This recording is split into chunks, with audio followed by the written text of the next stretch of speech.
श्रीमते रामानुजाय नमः। श्रीमते निगमांत महादेशिकाय नमः। श्रीमद् भगवद गीता कृष्ण अर्जुन संवादे कर्म योगः तृतीय अध्यायः। अर्जुन उवाच ध्यायसि चेत् कर्मणस्ते मता बुद्धिर्जनार्दन तत् किं कर्मणि घोरे मां नियोजयसि केशव।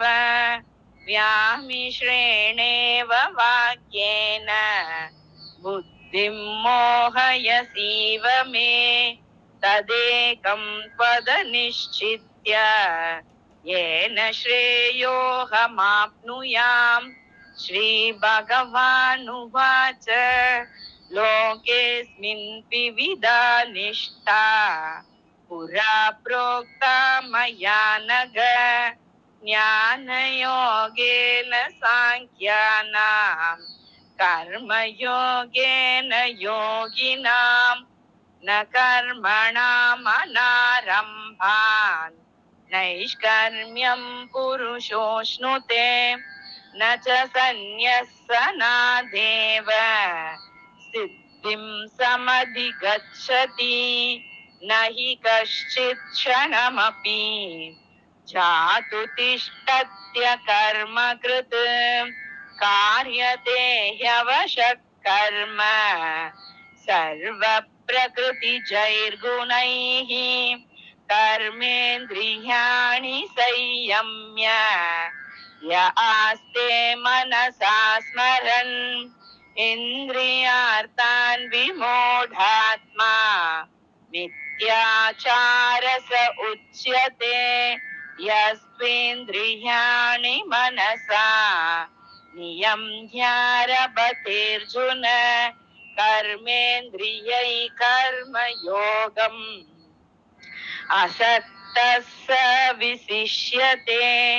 नियतं कुरु कर्म त्वं कर्म ज्यायो ह्यकर्मणः शरीरयात्रापि च ते न प्रसिद्धयेत कर्मणः। यज्ञार्थात् कर्मणोऽन्यत्र लोकोऽयं कर्म बन्धनः तदर्थं कर्म कौन्तेय मुक्तः सङ्गः समाचर। सह यज्ञा प्रजा सृष्ट्वा पुरोवाच प्रजापतिः अनेन प्रसविष्यध्वम् एष वोत्विष्ट कामधुक् देवान् भावयतानेन ते देवा भावयन्तु वः। परस्परं भावयन्तः श्रेयस्परमवाप्स्यत। इष्टान् भोगान् इव देवा दास्यन्ते यज्ञभाविताः तैर्दत्तान् प्रदायैभ्यो यो भुङ्क्तेस्तेन एव सः। यज्ञशिष्टाशिनः सन्तो मुच्यन्ते सर्वकिल्बिषैः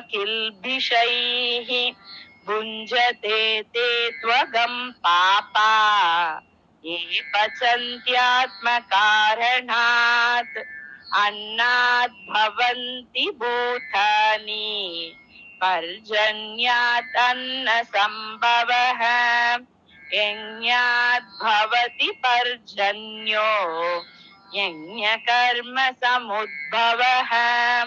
कर्म ब्रह्मोद्भवं विद्धि ब्रह्माक्षर समुद्भवम् तस्मात् सर्वगतं ब्रह्म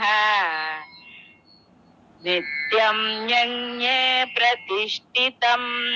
एवं प्रवर्तितं चक्रं नानुवर्तयतीह यः अगायुरिन्द्रियरामो मोघं पार्थ स जीवति।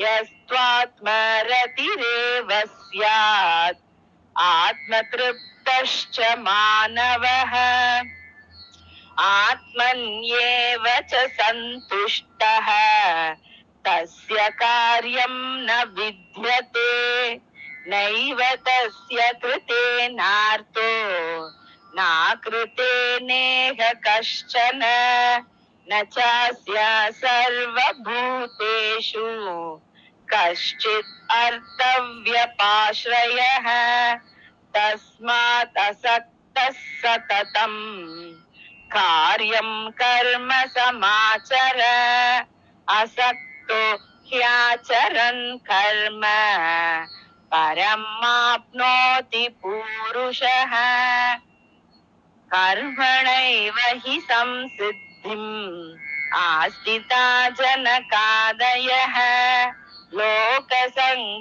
लोकसङ्ग्रहमेवापि सम्पश्यन् कर्तुमर्हसि यद्यद् आचरति श्रेष्ठः तत्तत् एवेतरो जनः स यत् प्रमाणं कुरुते लोकस्तदनुवर्तते न मे पार्थास्ति कर्तव्यम् त्रिषु लोकेषु किञ्चन नानवाप्तम् अवाप्तव्यम् वर्त एव च कर्मणि यदि ह्यहं न वर्तेयम् जातु कर्मण्यतन्द्रितः मम वर्त्मानुवर्तन्ते मनुष्याः पार्थ सर्वशः उत्सीदेयुरिमे लोका न कुर्याम् कर्म चेदहम् शङ्करस्य च कर्ता स्याम् उपहन्यामि माः प्रजाः सक्ताः कर्मण्य विद्वांसो यथा कुर्वन्ति भारत कुर्याद् विद्वांस्तथा सक्तश् चिकीर्षुर्लोकसङ्ग्रहम् न बुद्धिभेदं जनयेत् अज्ञानां कर्मसङ्गिनां जोषयेत् सर्वकर्माणि विद्वान् युक्तः समाचरन् प्रकृते क्रियमाणानि गुणैः कर्मणि सर्वशः अहङ्कार विमूढात्मा कर्ताहम् इति मन्यते तत्त्ववित्तु महाबाहो गुणकर्म विभागयोः गुणागुणेषु वर्तन्त इति मत्वा न सज्जते प्रकृतेर्गुणसम्मूढा सज्जन्ते गुणकर्मसु तान् कृत्स्नविदो मन्दान् कृत्स्नविन्न विचालयेत् मयि सर्वाणि कर्माणि सन्न्यस्यात्मचेतसा निराशीर्निर्ममो भूत्वा युध्यस्व विगतज्वरः मयि सर्वाणि कर्माणि सन्न्यस्याध्यात्मचेतसा निराशीर्निर्ममो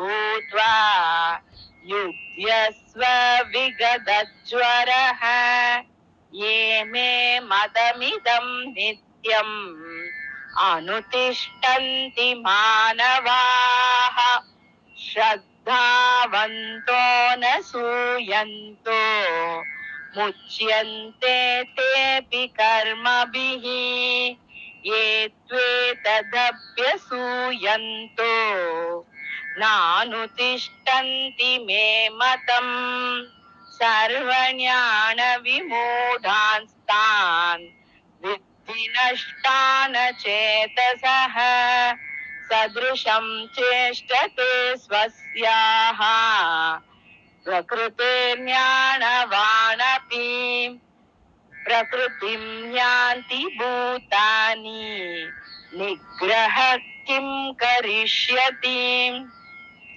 इन्द्रियस्येन्द्रियस्यार्थे रागद्वेषौ व्यवस्थितौ तयोर्न वशमागच्छेत् तौ ह्यस्य परिपन्थिनौ श्रेयान् स्वधर्मो विगुणः परधर्मात् स्वनुष्ठितात् स्वधर्मे निधनं श्रेयः परधर्मो भयावहः अर्जुन उवाच अथ केन प्रयुक्तोऽयम् पापं चरति पूरुषः अनिच्छन्नपि वाष्णेय बलादिव नियोजितः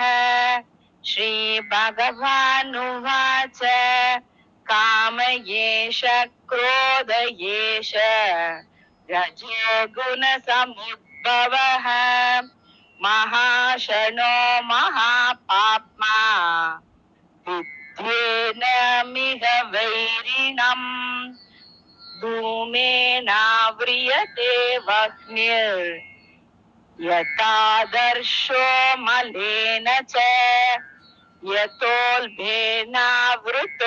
गर्भस्तथा तेनेदमावृतम् आवृतं ज्ञानमेतेन ज्ञानिनो नित्यवैरिणा कामरूपेण कौन्तेय दुष्पूरेणात्मनेन च दुष्पूरेणानलेन च इन्द्रियाणि मनोबुद्धि अस्याधिष्ठानम् उच्यते एतैर्विमोहयत् एष ज्ञानमावृत्य देहिनम् इन्द्रियाणि मनोबुद्धिः अस्याधिष्ठानम् उच्यते एतैर्विमोहयत् एष ज्ञानम् आवृत्य देहिनम् तस्मात् त्वम् इन्द्रियाणि याधौ नियम्य भरतर्षभ पाप्मानं प्रजहिह्येनम् ज्ञानविज्ञाननाशनम् इन्द्रियाणि परान् याहुः इन्द्रियेभ्यः परं मनः मनसस्तु परा बुद्धिः यो बुद्धे परतस्तु सः एवं बुद्धे परं बुद्ध्वा संस्तभ्यात्मानम् आत्मना जहि शत्रुं महाबाहो कामरूपं दुरासदम् इति श्रीमद्भगवद्गीतासु उपनिषत्सु ब्रह्मविद्यायां योगशास्त्रे श्रीकृष्णार्जुन संवादे कर्मयोगो नाम तृतीयोऽध्यायः।